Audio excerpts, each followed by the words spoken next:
Assalamualaikum warahmatullahi wabarakatuh.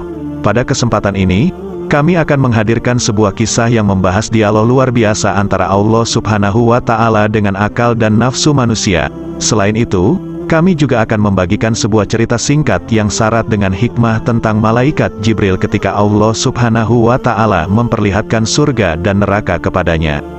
Penciptaan surga dan neraka ini memiliki keterkaitan yang erat dengan pengendalian hawa nafsu. Selain itu, kami akan membahas tentang bagaimana cara mengendalikan hawa nafsu syahwat. Tahukah Anda bahwa terdapat sebuah riwayat yang menceritakan dialog antara Allah Subhanahu wa Ta'ala dengan akal dan nafsu? Konon, setelah Allah Subhanahu wa Ta'ala menciptakan akal dan nafsu, Allah Subhanahu wa Ta'ala pun mengajukan pertanyaan kepada keduanya. Maka, apa sebenarnya pertanyaan tersebut dan bagaimana jawaban dari akal dan nafsu? Pertama-tama, mari kita bahas perbincangan menarik antara Allah Subhanahu wa Ta'ala dengan akal dan nafsu. Cerita ini diambil dari kitab Tambihul Ghafilin dan Duratun Nasihin. Ketika Allah Subhanahu wa Ta'ala menciptakan akal, Allah Subhanahu wa Ta'ala kemudian berfirman kepada akal, "Wahai akal, datanglah engkau menghadap." Maka akal pun menghadap kepada Allah Subhanahu wa Ta'ala. Kemudian Allah Subhanahu wa Ta'ala berujar kepadanya, "Wahai akal, berbaliklah." Akal pun berbalik sesuai perintah. Lalu Allah Subhanahu wa Ta'ala berfirman lagi, "Wahai akal, siapakah aku?" Akal menjawab, "Engkau adalah Tuhan yang menciptakan aku, dan aku hanyalah hamba-Mu yang lemah." Allah Subhanahu wa Ta'ala melanjutkan, "Wahai akal, tidak ada makhluk yang lebih mulia dari dirimu." Setelah itu, Allah Subhanahu wa Ta'ala menciptakan nafsu. Allah Subhanahu wa Ta'ala pun berkata kepada nafsu, "Wahai nafsu, datanglah engkau menghadap." Namun, nafsu tidak memberikan jawaban apapun dan tetap diam. Allah Subhanahu wa Ta'ala melanjutkan, "Siapakah engkau dan siapakah aku?" Nafsu menjawab, "Aku adalah aku, dan engkau adalah engkau." Kemudian, Allah Subhanahu wa Ta'ala menghukum nafsu selama 1000 tahun di dalam neraka Jahim yang sangat panas. Dalam riwayat lain, dikatakan bahwa Allah Subhanahu wa Ta'ala menghukum nafsu selama 100 tahun. Setelah nafsu dihukum dalam neraka Jahim selama 1000 tahun, Allah Subhanahu wa Ta'ala mengeluarkannya dan kembali bertanya, "Wahai nafsu, siapakah engkau dan siapakah aku?" Nafsu kembali menjawab, "Aku adalah aku, dan engkau adalah engkau." Allah Subhanahu wa Ta'ala kemudian berkata, "Apakah masih begitu wahai nafsu?" Kemudian Allah Subhanahu wa Ta'ala memasukkan nafsu ke dalam neraka jengwa, neraka yang dipenuhi dengan rasa kelaparan. Nafsu ditempatkan di neraka jengwa selama 1000 tahun dan merasakan lapar yang melanda. Setelah itu, Allah Subhanahu wa Ta'ala mengeluarkannya kembali dan berfirman, "Siapakah engkau dan siapakah aku?" Nafsu menjawab, "Aku adalah aku, dan engkau adalah engkau." Allah Subhanahu wa Ta'ala kembali berkata, "Masihkah begitu wahai nafsu?" Lalu Allah Subhanahu wa Ta'ala memasukkan nafsu ke dalam neraka yang sangat dingin selama 1000 tahun. Kemudian Allah Subhanahu wa Ta'ala mengeluarkannya dan berkata, "Wahai nafsu, siapakah engkau dan siapakah aku?" Nafsu menjawab, "Aku adalah aku, dan engkau adalah engkau." Dalam cara ini, Allah Subhanahu wa Ta'ala menghukum nafsu selama beberapa kali dengan tempat dan kondisi yang berbeda, tetapi nafsu tetap bersikeras dengan identitasnya. "Wahai nafsu, siapakah engkau dan siapakah aku?" Nafsu menjawab, "Aku adalah hamba-Mu dan engkau adalah Tuhanku." Allah Subhanahu wa Ta'ala kemudian berfirman, "Wahai nafsu, sekarang engkau masuklah bersama tubuh anak Adam." Allah Subhanahu wa Ta'ala menciptakan nafsu sebagai sebuah ujian untuk menguji manusia yang mampu memikul amanah, dan juga sebagai penyaring bagi perbuatan manusia. Setiap perbuatan manusia yang dilandasi oleh sifat buruk seperti kesombongan dan keangkuhan akan tetap terikat pada hawa nafsu sebagai hal yang rendah. Namun, segala perbuatan manusia yang ikhlas karena Allah akan melewati hawa nafsu dan mencapai Allah Subhanahu wa Ta'ala. Selanjutnya, kita akan membahas tentang malaikat Jibril yang diperlihatkan surga dan neraka. Penciptaan surga dan neraka memiliki hubungan erat dengan hawa nafsu. Pembahasan ini diambil dari hadis yang diriwayatkan oleh Ahmad, Abu Daud, dan As-Jarmizi. Allah Subhanahu wa Ta'ala adalah Maha Adil karena Dia memiliki sifat-sifat keadilan yang sempurna. Allah melengkapi manusia dengan akal dan ruh selain dari nafsu. Keberadaan nafsu, akal, dan ruh memiliki hubungan yang erat dengan tujuan penciptaan surga dan neraka sebagai bagian dari ciptaan Allah untuk manusia. Tentang kisah penciptaan surga dan neraka, Rasulullah Shallallahu Alaihi Wasallam pernah bersabda bahwa ketika Allah menciptakan surga dan neraka, Dia mengutus malaikat Jibril untuk melihat surga. Allah Subhanahu wa Ta'ala berfirman, "Lihatlah surga dan lihatlah apa yang telah Aku sediakan untuk para calon penghuninya." Maka malaikat Jibril pergi ke surga dan melihat segala yang telah Allah sediakan untuk para calon penghuninya. Setelah itu, malaikat Jibril kembali kepada Allah dan mengabarkan, "Demi keagungan-Mu, tidak ada seorang pun yang mendengar tentang surga melainkan dia berkeinginan untuk memasukinya." Kemudian, Allah Subhanahu wa Ta'ala memerintahkan agar surga dikelilingi oleh hal-hal yang tidak disukai oleh nafsu manusia. Allah Subhanahu wa Ta'ala kemudian berfirman kepada malaikat Jibril, "Kembalilah ke surga dan saksikanlah apa yang telah Aku sediakan untuk para calon penghuninya." Malaikat Jibril pun kembali ke surga. Namun, surga telah dihadiri oleh hal-hal yang tidak disenangi oleh nafsu manusia. Ia kembali kepada Allah dan berkata, "Demi keagungan-Mu, Aku khawatir bahwa tidak akan ada seorang pun yang bersedia memasukinya." Lalu Allah Subhanahu wa Ta'ala berfirman, "Pergilah ke neraka, saksikanlah neraka dan apa yang Aku telah siapkan untuk para calon penghuninya." Malaikat Jibril melihat neraka. Bagian dari neraka saling menyerang satu sama lain. Kemudian, malaikat Jibril kembali dengan berita tersebut dan berkata, "Demi keagungan-Mu, tidak ada seorang pun yang mendengar tentang neraka melainkan dia pasti ingin memasukinya. Ia berniat untuk memasukinya." Namun, Allah Subhanahu wa Ta'ala memerintahkan agar neraka dikelilingi oleh hal-hal yang diinginkan oleh hawa nafsu manusia. Allah Subhanahu wa Ta'ala kembali berfirman kepada malaikat Jibril, "Kembalilah ke neraka." Malaikat Jibril pun kembali ke neraka. Ia berkata, "Demi keagungan-Mu, Aku khawatir bahwa tidak akan ada yang selamat dari neraka, kecuali dia pasti akan memasukinya." Demikianlah riwayat yang disampaikan dalam hadis riwayat Ahmad, Abu Daud, dan At-Tirmizi. Setiap makhluk hidup, terutama manusia, memiliki kecenderungan nafsu, yang telah diberikan oleh Allah sejak manusia dilahirkan.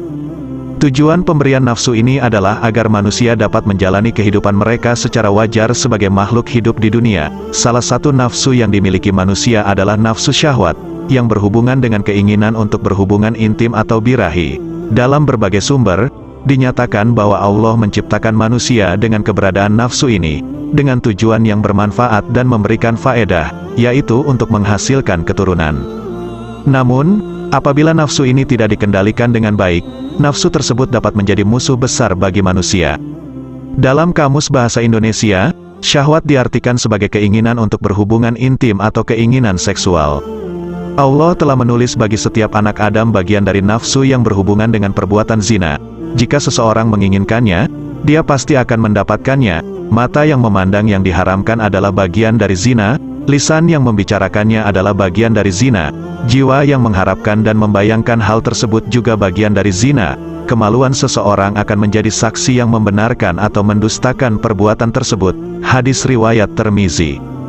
Dalam Al-Quran, Surah Yusuf ayat 31, Allah berfirman tentang kisah Zulaika, wanita yang mendengar olokan dari orang-orang. Dia mengundang para wanita dan memberikan pisau kepada mereka untuk memotong buah. Kemudian, dia berkata kepada Yusuf, "Keluarlah dan perlihatkan dirimu kepada mereka." Ketika para wanita melihatnya, mereka terpesona oleh kecantikan Yusuf. Mereka melukai tangan mereka sendiri dan berkata, "Maha sempurna Allah, dia bukanlah manusia biasa." Inti cerita tetap terjaga, yang menyampaikan pesan tentang pentingnya mengendalikan nafsu syahwat dan menghindari godaan yang dapat menyebabkan kemaksiatan.